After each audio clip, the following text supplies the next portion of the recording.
and we're rolling. It is a Tuesday afternoon mailbag.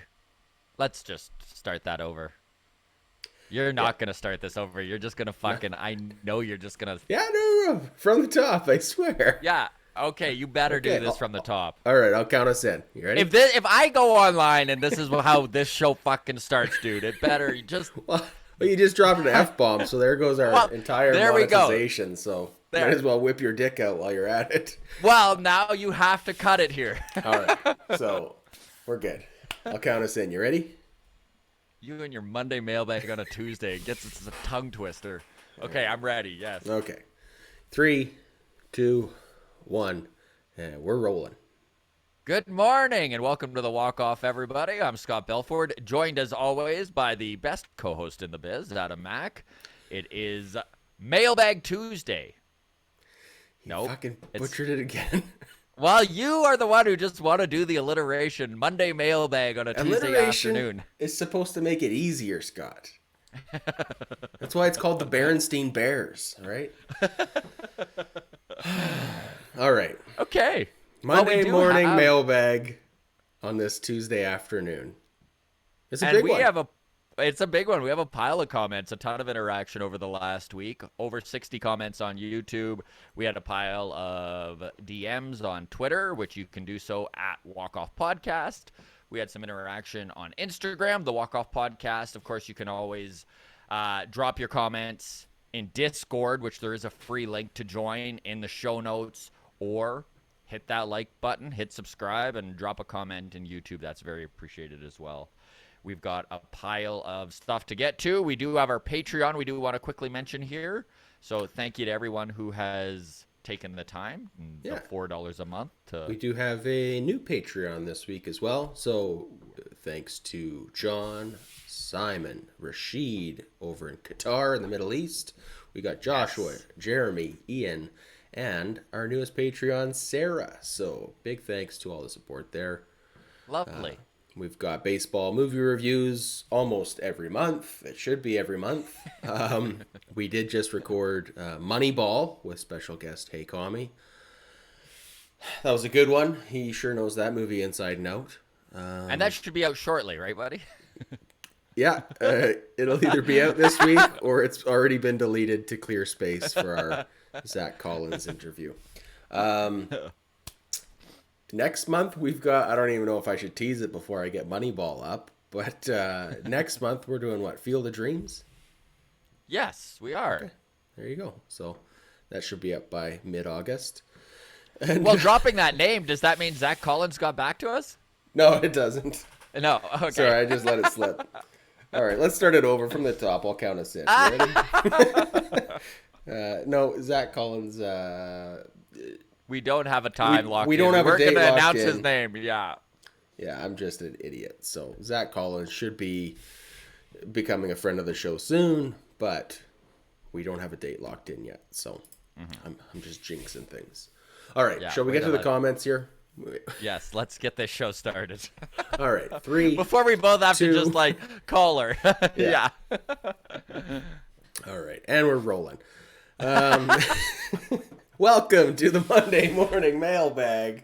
Oh my God, dude! This is a good day. So we had a conversation last week about Stripling being such a team guy this year, and how much of a change that is from last year. Not that he wasn't a team guy last year, but he was really he had a bit of a moment, an outburst, if you will, an outburst. And we couldn't remember exactly the circumstances, but Dulcimerist added in our comment section this week that Stripling was upset after Joe Panic, who was playing third base, committed 2 errors in the same game while Stripling was pitching. So that's where Stripling lost it, kind of flipped out at him. It was like a very weird outburst on the field. But since then, he's been a total 180 and has been a total team guy. So obviously, Stripling is much happier with Matt Chapman at third base. Yes. We all are. We all are. Yeah, absolutely. 2 errors in 1 game at third base. That was just 2021 Blue Jays at its peak, pretty much. Absolutely. All right, so let's start with a little thread we had going in our Discord. So Canadian Dan posted an Arden's Welling tweet, a friend of the show, Arden's Welling, Yes. quoting Alec Manoa after his first start in Cleveland on Sunday. Manoa on the baseballs. Quote, "They're terrible. I know the MLB has a guy that rubs them up. Those balls were right out of a box. No late. Some laces were huge. Some were fluffy. I love the word fluffy. They were all brand new white balls. There's no excuse. But yeah, definitely the balls need to be better." Manoa went on to say, I guess, that he was actually trying to rub the baseballs up himself between pitches. He hit 2 batters that game, had some big misses. Yeah. You can't do nothing. You can't call time and ask for a new bucket of balls, he says. I'm not going to make any excuses. The balls are the balls. I've got to pitch, right? It's the same for both teams. We've gone into this before with the cold, rainy weather that Barrios had to suffer through, right? Like it's not like it stops raining when Cleveland's in the field, right? So it is what it is. I mean, as much as Manoa was complaining about the balls, he still only allowed 2 runs over 6 innings. Pitched a solid game. Yep. That guy's just rock steady, man. He's just He is. for how new he is to pro baseball. Like, I'm so impressed. So Scott Adams, the Jays fan in Discord, summed up the conversation beautifully. Some consistency. They're just combining our nice. names at this point, eh? I know. People are just like, we're Scott, Adam, let's throw it together. Yeah. So some consistency would be nice. Yeah, I mean, it's as simple as could be, but yeah, some consistency would be nice. I continue to be flabbergasted by how inconsistent such a core piece of equipment could be in a It's billion-dollar business like this. Like, you don't see hockey pucks that are like, well, some of them are shaped like octagons and some are round. Like, it's gobsmacking. It really is. It is absolutely insane that they can't get this right. And Scott Adams, the Jays fan in Discord, like, literally that comment sums it up so beautifully. A little consistency would be nice. And I think a lot of the folks watching out there right now remember last year, 2021, and that the big knock on the balls was that they were running with 2 different balls. And this is something MLB came out with. The commissioner's office said, yes, we were running with 2 different balls. One was considered very juiced. One was considered not near as juiced, I guess you would put, right? It wasn't a dead ball, but it didn't fly like the other one. And that was related to the shortened COVID season, correct? Like, they had produced X amount of balls, only ended up playing the 60 games, had a bunch of balls left over, and they were just like, well, let's just rolled use over. them. Exactly.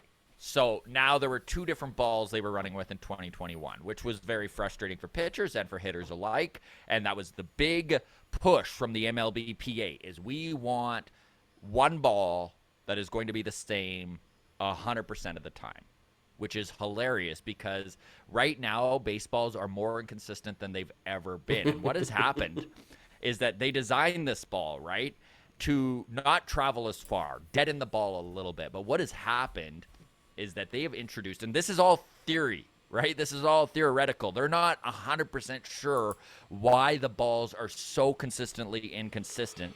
But what a lot of the talk is that it's the humidors that they have implemented in all 30 teams, and that this ball is reacting differently to each humidor.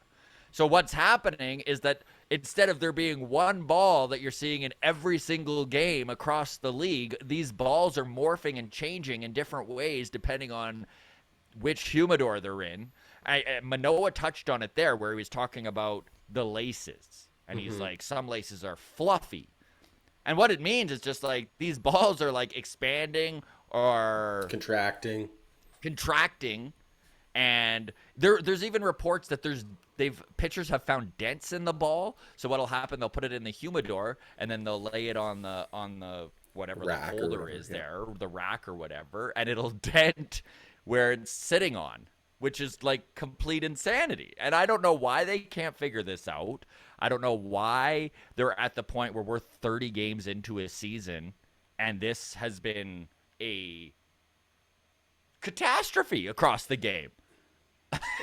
Yeah, I mean, it just to not have any like level of quality control at this level of At sport. this level, Like if this was happening in AAA and AA and whatever, like guys had weird looking numbers down in AAA and they're like, yeah, but I don't know, like we're using these random balls. Like that's still disappointing, but I would understand it, I guess, like from a yeah. budget standpoint. But like, how do you not get this right? How is there not like a official in charge of baseballs who's just like handling the ball and recognizes, hey, this has a flat spot on it, right? Or like this one has bigger seams than the others and toss it, or vice versa. Like, How do you make a major change to the biggest thing in baseball, the baseball itself, and not know the consequences of it's what right that there in the change name of the is going to sport. be? Like it's right there. Like I Yeah. don't know. But I mean the truth is Scott Adams, the Jays fan in our Discord, like there is no single sentence that sums up what's wrong with baseball right now in 2022. Then a little consistency would be nice. Like it just when I was reading through Discord, even though it's such a minute comment, it like nailed what's going on. Like Yeah, I mean, look, with a lot of these rule changes, like we're getting this automated strike zone, right? And they test it out in the minor leagues, right? When we're going to talk about, bigger bases or pitch clock or any of this stuff, they're like, well, we're going to try it on the East Coast League. We're going to try it in Double A, and they do all this stuff. That's the way it should be, right? Like, why are we still tinkering with stuff at the big league level that we haven't solved yet? it's Like, let's buy some absolutely- humidors and throw them out in Dunedin and Buffalo and wherever, Let's get Yeah. this problem solved before we just start rolling it out there. And some people are playing with blitz balls and some people are playing with... Oh, it's crazy. What's hilarious, and I mean, we talked about the Colorado Rockies a little bit on Long Toss on Sunday, Yep. but they're the one team that for 81 of their 162 games are dealing with baseball as they know it because the humidor has existed in Colorado all along, and they know what's happening with the balls there. They know how they react. Everyone's used to it. So for half of the Colorado Rockies games, this is baseball as usual, which is a little bit of an advantage, right? Yeah. Have you seen these humidors? Like, have you seen pictures of what they look like? Because I can't say that I have. I haven't. Because I just picture a box. yeah, I'm picturing some sort of a chamber with like a Yeah. tinted glass cover, like that you open up and then you grab the. Right. I don't know. Anyways, I'm just I wondering if picture there's like a dishwasher with the turning knob, and you just like, okay, and now extra, we extra soggy. humidor this. Yeah. Is that the term? Humidoring? Yes, humidorize. We'll get fixed on that in the comments. Let's start over. All right, right. in three, two, yeah. All right. Yeah, I don't know. I'm curious if like they're even consistent across the board in terms of like, does every team and do all 30 teams have the same unit, right? Or do they just like leave it up to the teams to be like, hey, go down to your local Surplus Herbies or whatever the case is. That's a BC reference, and pick up your Army surplus humidor system and make it work. I don't know. It's Head to your local humidors, and humidor head down to the humidor section. Yes, humidor this area of the whole city. episode's gone so off the rails. Yeah. Should we even release it? Is the question. It is weird though that like ball to ball is different because they should Yes. be look, the ball should be manufactured the same, right? It should be the same kind of leather, the same kind of thread or whatever in the laces. Should be packed the same way at the core. So once it's in there, it shouldn't be different. Like from like one ball to the next in game shouldn't be this different. Like if we're just sticking a bucket of balls in a humidor, setting it to popcorn and hit and go, right? Yeah.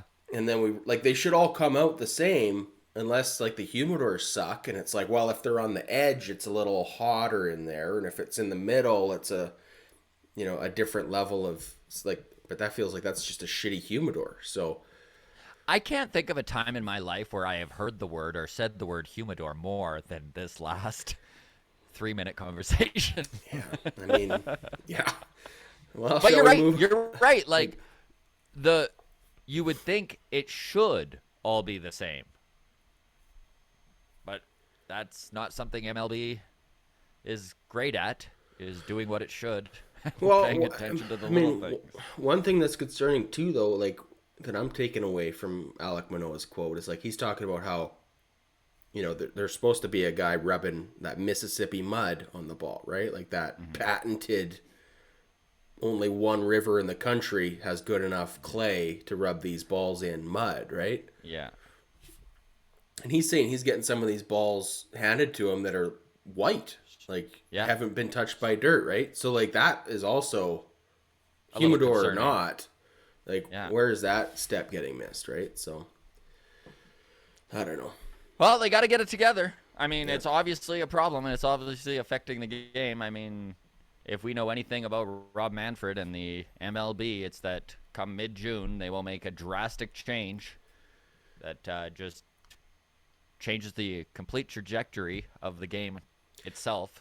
Yeah, I mean maybe we'll just mandate underhand windmill pitching Yeah. mid-season and just let everyone figure it out on the fly. Tyler right. Glasnow will be like, this is why I'm injured. All right, shall we move on from there? We got a lot to get to. So. Yes, please. Let's move on. Right. So Rinks in Discord said, "Can you guys tell me about the humidors?" I'm just kidding. Okay, so Rinks says, "Just listen to Friday's pod. You guys need to delete all that stuff on Mesa. Leave him alone. No one talk about him. He's going good. We don't need any jinxing." Yeah. Yeah. Well, it's true. We did give a big salute to Tim Mays and the amazing job he's done in this bullpen. And then, of course, his next performance, he allowed his first home run of the year. But it is what it is. Nobody's perfect in a bullpen, that's for sure. And the fact he still has an under 2 ERA is very impressive. All right, Bo and Vlad for life DM'd us on Twitter and said, "I have been a little surprised by the panic with the fan base concerning this team's offense. 162 games has ups and downs. Everyone should just chill, right?" I mean, short answer is yes, correct. This right. team is 17-13 after probably the most difficult stretch of the schedule that they're going to face to this point. Or not to this point, just in 2022. They've kind of already gone through the most difficult part of their season. They played 30 games in 31 days. Yeah, I mean, I think most hardcore Jays fans are pretty chill right now. I mean, things have kind of been a little frustrating offensively. Teams always run into bumps in the road that they weren't expecting. If we were to go back to 2021, the panic was the exact same right now. Middle of May. The only thing was that it was about the bullpen, not about the offense. It's going to work itself out. That said, baseball is an odd sport because of its 162 games. Mm-hmm. Like, it is a battle of attrition. It is the long game. If you're a football fan, as you are, Adam, right? Like 18 games, that every game means so much. So if you go into baseball with the football mentality, you're going to drive yourself completely insane. Yeah. Right? Like even hockey, like you look at basketball, like 82 games. It's just every game means so much more when you're playing so much fewer of them. And even though we saw last year what an importance losing those games in May can hold at the end of the season. It is very much every team is going to go on 5-game losing streaks. Every team is going to struggle offensively. Every team is going to have moments where they're like, how has our starting pitching completely crumbled like this? Every team is going to go through moments where the bullpen blows games. It is what it is. And I mean, we're going into a series against New York here and Tampa Bay, and really after those 5 games, this schedule really softens up for the Jays over the next few months. So, I don't know. I'm with them. Don't panic. We're good. Anything to add on that? No, I mean, I don't think we should be panicked. Red Sox fans should be panicked. Yes. I mean, we won a bunch of close games, right? So our record, what do you say? We're 17-13 now. Yes. So we could easily be 11-19, right? With all those one-run games that we Yeah. held on to, or think of the ones where we came back from a five-run deficit. Um, and even if we were 11-19, like I don't think well, maybe at 11-19 the panic button would be necessary, but we're like right where we were hoping to be. When we There's were 132 games left. lots of time left. We're above 500. We're currently in a playoff spot. Lots of time. I mean, this was kind of just hold on to your seat and let's get through this kind of a strategy, or at least that's how we looked at it before the season started, right? We knew this was Yeah. going to be a grind. We all kind of were like, well, if we can get through this at roughly 500, right? Hopefully a game or two over 500, we're going to be happy. And here we are, 4 games over 500. So, I mean, the Jays are on a 98 win pace. yeah. They're doing what they have to do. It I feels agree. Like, don't get me wrong. It does. I'm with you. I know what you were just going to say. Is it feels like we haven't been doing what we have to do. Just you look at the record and you're like had we not watched these games and you were just to give me the choice, do you want to be 17-13 after 30 games of the season with this schedule that you start with? I would be like, of course. Yeah. That's incredible. yeah. I Yeah. would have said 15-15 was fine. But like here we are, right? So Look, we've had no, I mean, knock on wood here, we've had no bad tacos to any of our like big pitching pieces. Teo's, well, I back. guess, and Jansen are the only real injuries that we've had to deal with, but neither of those two look like season threatening kind of things, right? Like no one's going down with a Tommy John yet, knock on wood. Joe Woodhead here. Yeah, this is as close to best case scenario as possible. I think, just given the way the last week has gone and those frustrating losses to the Yankees and the Guardians, makes it feel like, it's like playing hockey as a kid and you're up by 2 goals in the third period and then you hold on for the tie, and like that tie feels like a loss, but for the other team that tie feels like a win. Yeah. Right? That's kind of how this feels right now. It's like, well, yeah, 17-13, but man, we could be 20-10 right now if we could have just done better against the Guardians, right? So I don't know. Don't panic. It's okay to be frustrated. We don't need to do any drastic moves yet, but I mean, they've got to be making phone calls Listen, back there, right? Like they're always the working on improving team the team. Yeah, of course the team is struggling the last 10 games. They're 4-6. It hasn't been a great 10-game run. On to the next 10 games. Yeah, You on know, to the like next 10 games. Well, we got 2 against the Yankees starting tonight, so all right. Shall we move on from there? We got yes, let's do it.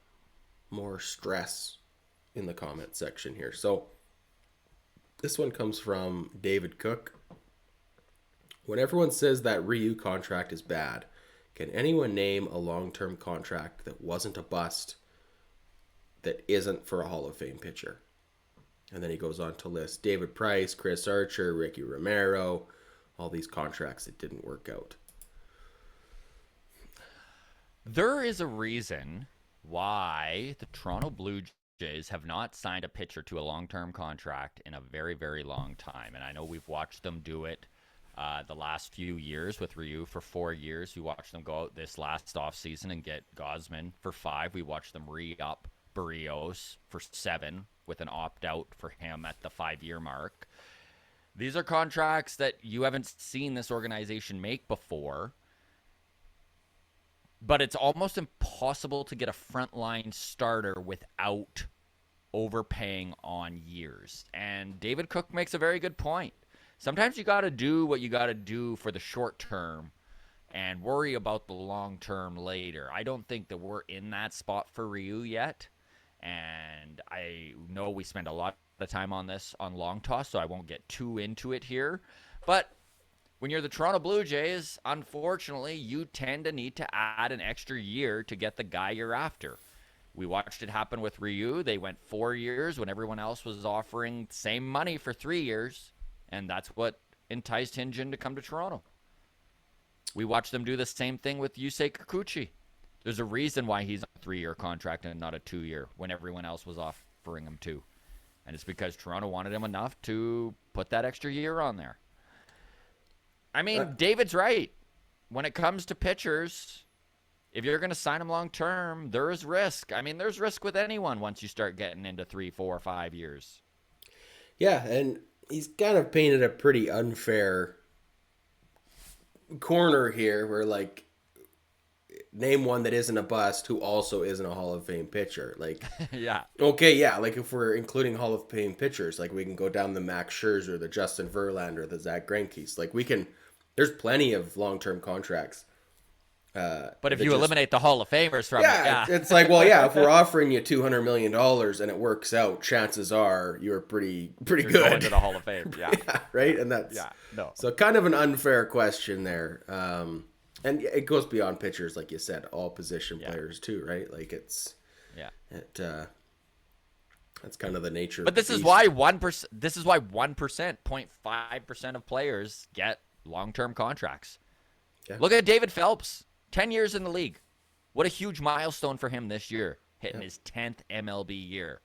He has never had a 2-year contract. Exactly, right? And I mean, you said it too, right? Like frontline starters get those deals because if they're good, if they're a frontline starter, that means there's a market for them, for their services, right? So when it, just by the nature of it being a bidding war, that's what happens, right? I mean, you can look at a guy like Albert Pujols, right? That big 10-year contract. It's like, well, they had to give him 10 years because if they don't, someone else will. Right? So it's like we know that the last 5 years are going to be bad. Hopefully it's just the last 5 years, right? But hopefully in those first 5, we can go to the World Series a couple times, right? And then it doesn't feel so bad when you got a couple rings on your finger. Look, we're going to be dealing with this with Vladdy pretty quickly, right? Where we're going to have to overpay and go long or watch another team do it for him. So, yeah, it is. I mean... It's tough. It's tough. I don't know what else to say about the Ryu contract. It is what it is. Let's move on from there, shall we? Let's do it. Middle of the infield. So we have great summation, by the way. It is what it is. It is what it is. I'm really, some consistency would be nice. You're not the best co-host in the biz for nothing. All right. So we had maybe a dozen comments. I don't want to say shitting all over Bichette, but crapping all over Bichette and his defensive abilities at shortstop. So first one comes in from Sam S., who says, I think Espinal is great at second base. If we get a shortstop, because you had mentioned Carlos Correa, we should leave Espinal at second and put Bo in at DH. Wow. I don't know. He did put a ha ha ha at the end of that comment, but it kind of sums up the general attitude that I'm getting here towards Bichette. And we had another comment that goes along with this. This one comes in from Warren, who says, I think our defense would be better if Espinal became our shortstop and Bichette and his arm moved over to second base.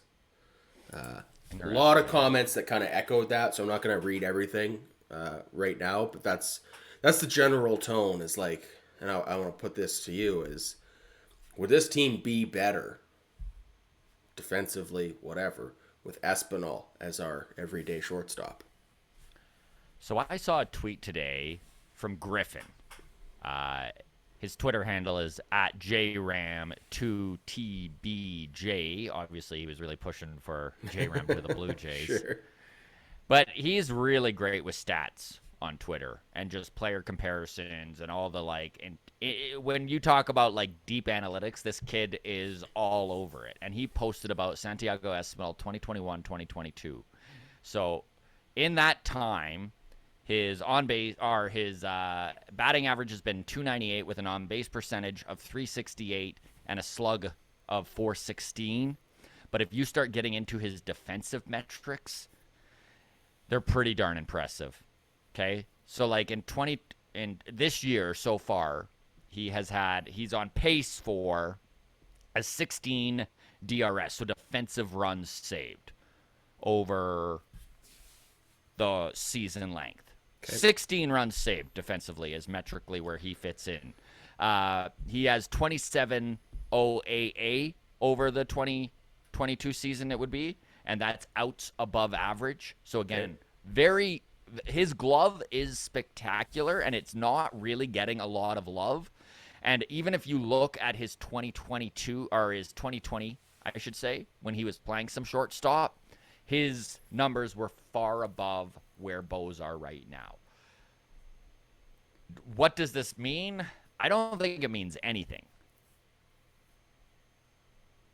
And when I say that, I mean, I don't think this front office is ready to move off Bo as a shortstop. So as fans, we can sit here and yell and scream about how we should probably think about moving Espinal all we want. I don't think it's happening. Yeah, I But don't think so Espy either. has been incredible defensively.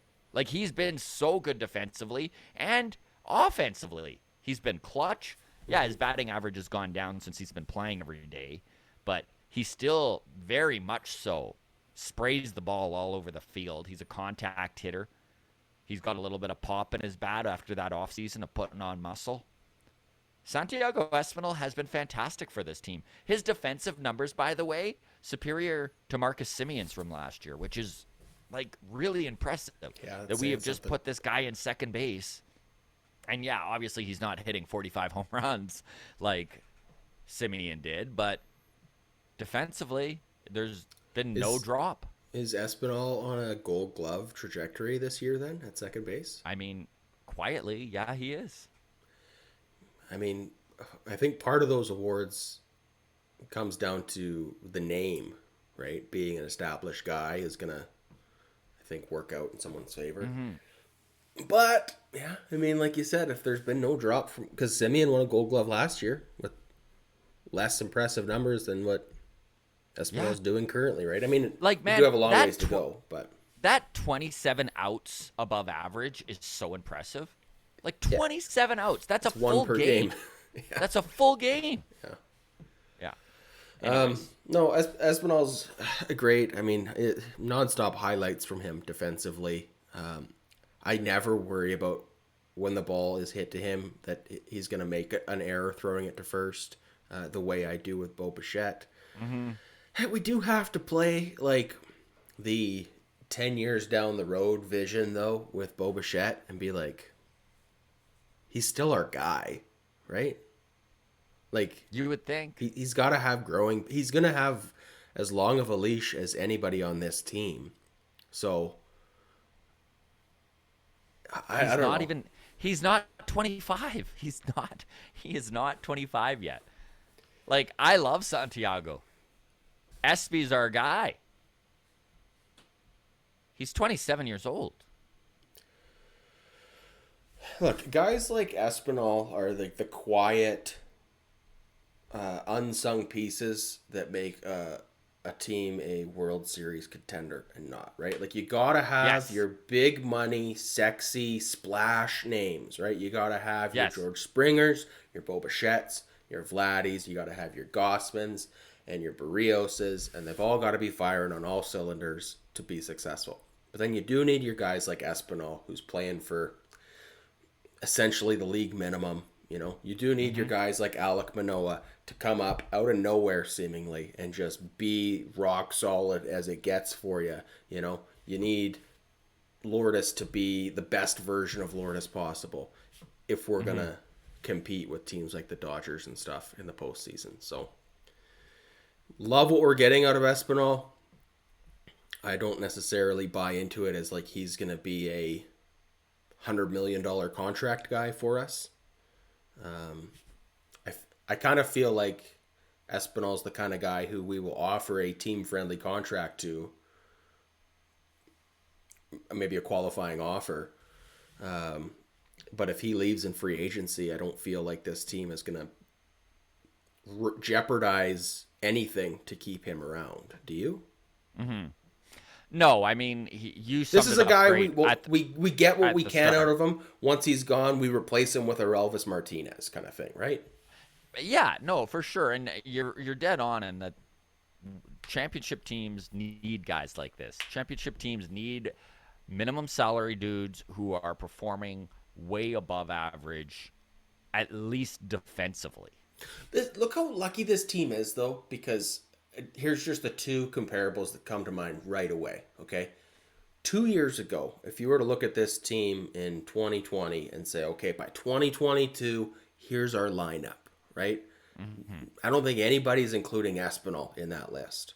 But we're probably throwing out names like Kevin Biggio in that exact same role, right? Like, oh, we'll have Yes. Biggio at second base. He'll be like, kind of clutch and kind of a grindy guy, but he'll, play in the outfield when we need him to. That didn't work out. Mm-hmm. We got a pleasant surprise from Espinal. Same thing with pitching, right? We're all on the hype train for Nate Pearson. Didn't quite work out, or hasn't that worked out that way yet. But we've been so blessed that Alek Manoa, who was on like nobody's, I shouldn't say nobody's radar, right? But like he was not Mm. factored into the equation, being a pitcher in Vancouver at that point, as like, oh yeah, well we'll just slate in Alek Manoa for, you know, Yeah. 15 to 20 wins and 6-7 innings every day with an ERA under 2. That was what we were hoping for, maybe with Pearson. So just the fact that like we had two guys not work out and two guys kind of rise up and perfectly fill those holes. This team is High end so lucky. prospects, man. High end prospects get given all the rope. But Yeah. if there is a solid guy that just puts in the work and pushes himself onto the team, that's Espinal to a T. Yeah. It's where you look at a guy like Samad Taylor, and maybe he is Mm-hmm. a gentleman who we could see contributing on this team that maybe we didn't see happening because all the hype is around Orelvis Martinez and Gabriel Moreno and all of these high end prospects. It's like you brought up Nate Pearson. Like, yeah, the hype behind Nate Pearson was astronomical. The poor guy was doing interviews on MLB TV about what it would be like to be in the Hall of Fame. Yeah. Like, Yeah. whereas Manoa, he had the benefit of being drafted a little bit lower in the draft. He had that stop with COVID where they missed that minor league season. So he was off the radar. And all of a sudden, the last time he had pitched was high A. He comes in looking incredible, dominates AAA, and makes the jump. These are things that when you're just off the radar, seems crazy, but everyone develops at their own rate. It's just wild to me that like our two top prospects in Vladdy and Bo have both panned out. I mean, for whatever you Mm-hmm. want to say about Bo, he's absolutely panned out. Like this is a 300 average guy who. But I'm not worried about Bo long term. Like Yeah, he is not a bust. Okay. yeah, So Bo and Vladdy absolutely panned out. And then two other prospects that didn't pan out, we just happened to have like the perfect replacement for, yeah. ready to go, I know, just it's wild. step It's in and wild. not miss a beat. Yeah, It's insane that the way these stars are lining up. Anyways, let's move on from that a little bit. yeah. So Josh comes in with this comment. I hated sitting George Springer. I get it that we need to rest him, and he makes a great point. But can we rest him when our guys are back? Like, could we not have waited one game until Teoscar was back and then rest George Springer? I mean, I agree 100% with that. Charlie's made a few weird moves. We talked about this on the long toss on Sunday. The fact that he keeps trotting out Zimmer in that 9 hole to just constantly hit zero. The lack of movement in the batting order when things are so stagnant right now. The fact that he's sitting dudes at odd times. Listen, we said right from the beginning of this season that George Springer is going to play somewhere between 100 to 120 games in the outfield, probably 30 at DH, and he's going to have 20 games off this year. He's just going to, because you want him playing every single day in October. Now, I'm all for that strategy, but maybe massaging where he sits might be The only thing I could think of, something to like, do. to Montoyo's defense there is maybe the strategy was like, look, let's punt on game one. If we win, bonus. If we lose, oh well. But then for the next 3 games against Cleveland, we're going to be at full strength. Let's go 3-1 in this series rather than be at half power for 2 of these games. I don't know. And who knows? We don't know the behind the scenes thing. Maybe Springer was feeling Yeah, tight or something. tight. We don't know. All right. Next one comes in from the Shumway 4463. The Shumway 1 through 4462 were all taken. Says, I need this on audio faster. So that is a shot at me. Friday's episode went up on YouTube side right on schedule. I don't know what happened.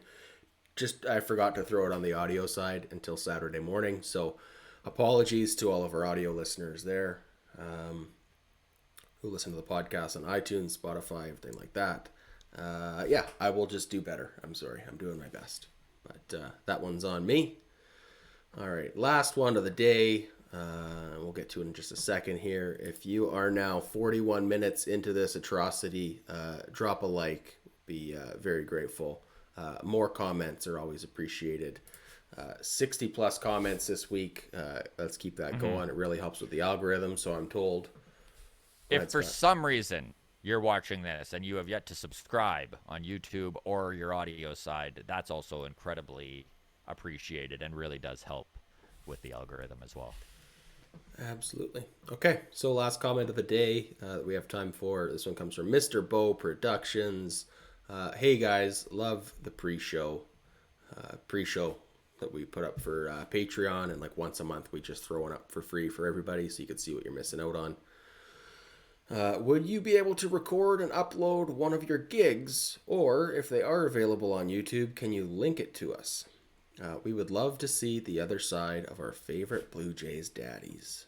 So anybody who is new here, Scott and I are both stand-up comedians. That is what Mr. Bo Productions is referring to. Yeah, I guess I will just start by saying I don't really have anything on YouTube. None of my material is anywhere near polished enough at this point in my career, 7, 8 years in now, where I want it immortalized on the great halls of YouTube. But Scott Belford here just recorded his first album 2 weeks ago, mid-April, right? Yes, mid-April, April 14th, I laid it down, and it's called Staying Together for the Cat. It's going to be released in mid-September, and that will be available on all platforms and should be getting some play on XM Sirius Satellite Radio. I don't know. You can also YouTube my name. There's some stuff up there, but yeah.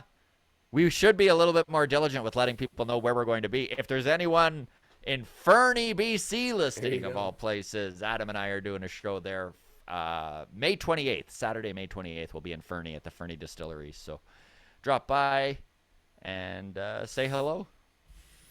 Very cool. All right. We will see you next time. No, we will be live tonight. Yeah, right. Live streaming. Live stream. For the Yankees game. So, yes. I think last week it was live stream for the Yankees as well. We had Alec Manoa. Who do we have taking them out tonight? Is this a Kikuchi start? I think it is Kikuchi. Let me double check here. All right. Well, you're checking that. I will just remind everybody. We do live stream every Tuesday throughout the ball season. It's not really a replacement for the game, more of a companion piece. So we hang out. There's usually 30 to 40 people in the live chat, and you can get your questions in, and we'll discuss things in real time. Last time we spent probably, I don't know, most of the game after the 7th inning discussing lawn maintenance equipment. So once that game got out of hand there, unfortunately. So hopefully tonight's a better game, and we're able to stay on topic a little bit more. But it's always a fun time. Kikuchi tonight, Barrios tomorrow. There you go. Okay, well, Kikuchi, hopefully he gives us a frickin' day to remember, because we could sure use both of A these games repeat against of the Yankees. his last Yankees outing would be nice. Yes. Absolutely. All right. Okay. Scott, good to see you. I'll see you tonight Always at a pleasure. 5 p.m. for the game, and or Sounds 7 good. Eastern. And yeah, cheers. Thanks for all the comments and interaction, everybody. You can follow us on Twitter at Walk Off Podcast, the Walk Off Podcast on Instagram, and of course, our Discord is always free and always open. The link is in the show notes. Cheers, everybody.